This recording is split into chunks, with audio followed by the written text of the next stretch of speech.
Today I'm taking a look at the VEVOR frozen drink maker. So they gave us a baggie full of replacement seals. That's nice. We got a quick start guide, we got another guide, and we got another guide. So one thing that's important about these is that because it's going to have refrigerant in it, you want to make sure that you're keeping it upright. I usually say 24 hours, but it's basically the same thing if it's an air conditioner, if it's your refrigerator, anything with a refrigerant, you want to make sure that it has a chance to settle in the position that it's going to be working in. So the reason I'm cutting out the side of the box is so that I can pull this guy out without having to tilt it.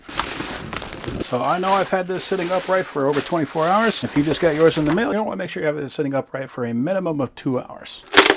And it does say right here 2 hours minimum. Make sure you got lots of tape keeping everything together, making sure that it's not banging around while it is in shipment. So this has got an interesting design for it. So for pulling off our chamber where all of our fluid is going to sit, I just got to spin that guy and we can pull this guy off. Always nice to see easy disassembly. So here is our auger. We can see in there it has just got a flat, and that is going to sit on this shaft. So when this spins, that will spin the entire auger.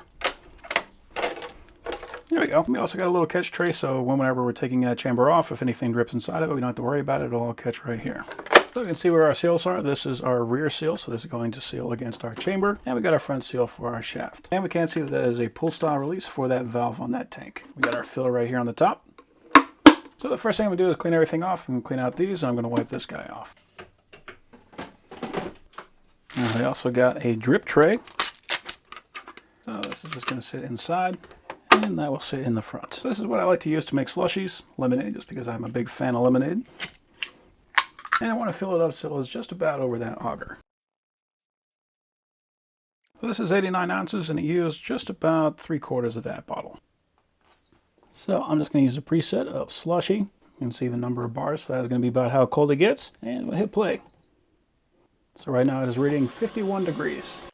One thing I could definitely say I like about it right now, it is nice and quiet. So the more industrial sized machines, they have a lot of like big fans. They got a bigger cooling system in there, so it makes a lot more noise. If you want something that you're gonna have in your kitchen where you can like watch a movie right next to it, this is not gonna be a problem for that.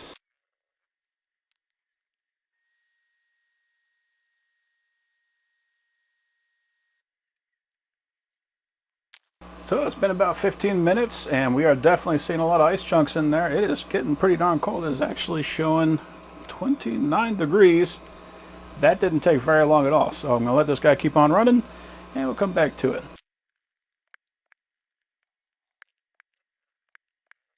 Okay, so we have got some condensation on the outside. We got definitely what looks like a slushy to me. It currently says that it is 29 degrees. Let's see what we get. Nice and thick. Nice and quick, too. This is a very quick running slushy machine.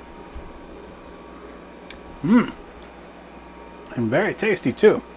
Yeah, I'm surprised. This is one of the quickest slushy machines I've ever used. Got a nice manageable volume on it. You don't have to worry about what you're going to do with all this volume whenever you get done. And it makes very tasty slushies.